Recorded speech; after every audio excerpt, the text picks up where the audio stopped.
আজ ভগবান শ্রীকৃষ্ণ যে মায়ের চরণে প্রণাম করে সকালবেলা গোচরণে গিয়েছিল, তাই আজ দেখলো গোচরণ করার সময় গগনে আর বেলা নেই। তাই এই গগনে যখন বেলা নেই, এখন কি করতে হবে? ঘরে ফিরতে হবে, তাই না? তাই ভাই শ্রীরামকে ডেকে বলছে, ভাই করে পালে জড়ো করো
শ্রীরাম বলছে, শ্রীরাম কানাই, তোর এই ধনুবৎস বড় চঞ্চল, আমি যে তোর ধনুবৎসকে একত্রিত করতে পারবো না, তুই তোর ধনুবৎসকে একত্রিত কর।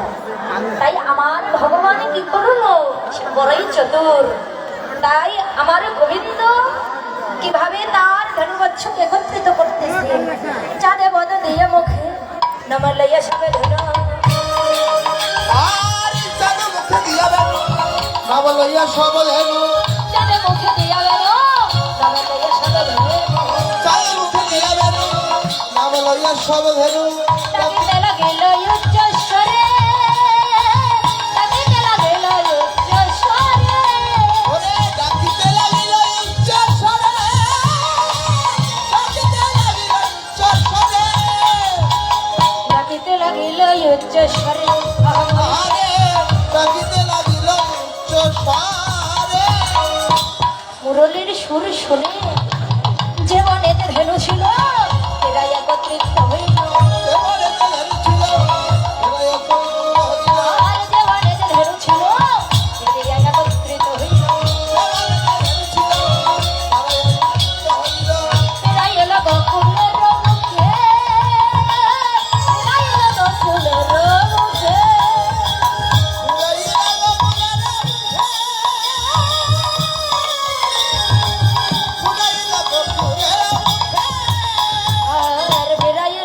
গোকুলের মধ্যে শ্যামরি রে বেড়াইলা গোকুলের মধ্যে। সে ধেনু বাচ্চকে সবাই একত্রিত করে গোকুলের পথ দিয়ে যাচ্ছে। কেমন করে যাচ্ছে? সে দোকান্তি অনুপম আগে ধারে বলরাম, আগে যায় বাবা আর সে দোকান্তি অনুপম আগে ধারে বলরাম। আগে ভাই বলরা আর তার মাঝে নব ঘন শ্যাম হরি রে, তার মাঝে নব ঘন শ্যাম।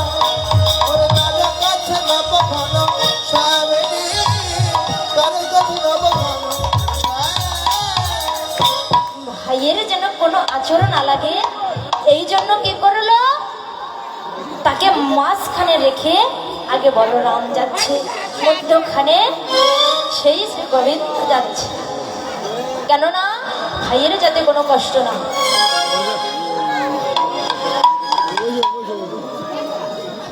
তাই আজ গোকুলের পথ দিয়ে যেই না যাচ্ছে, সেখানে দাঁড়িয়ে ছিল কে? সেখানে দাঁড়িয়ে আছে রাধারানী। ভগবানকে দেখার জন্য রাধারানী দাঁড়িয়ে আছে। আমি নীলকুমার রাধারানী দাঁড়িয়ে আছে কেন? কারণ এই পথ দিয়ে সকালে বেলা গোচরণে গিয়েছিল।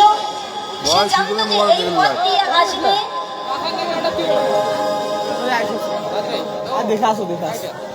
তাই এই পথ দিয়ে আসবে বলে এখানে রাধারানী দাঁড়িয়ে আছে। ওমা, আজকে আপনারা এই মুহূর্তে বৃন্দাবনে আছেন, অগণিত ভক্ত এসেছিল আবার চলে যাচ্ছে। আপনাদের অনুরোধ করতেছে মা, এখানে কমিটি বৃন্দ বসে আছে, আপনাদের যার যেমন সাধ্য আপনারা কমিটি বক্সে গিয়ে দান করবেন। কারণ দেখুন, 10-এর লাঠি 1-এর বোঝা।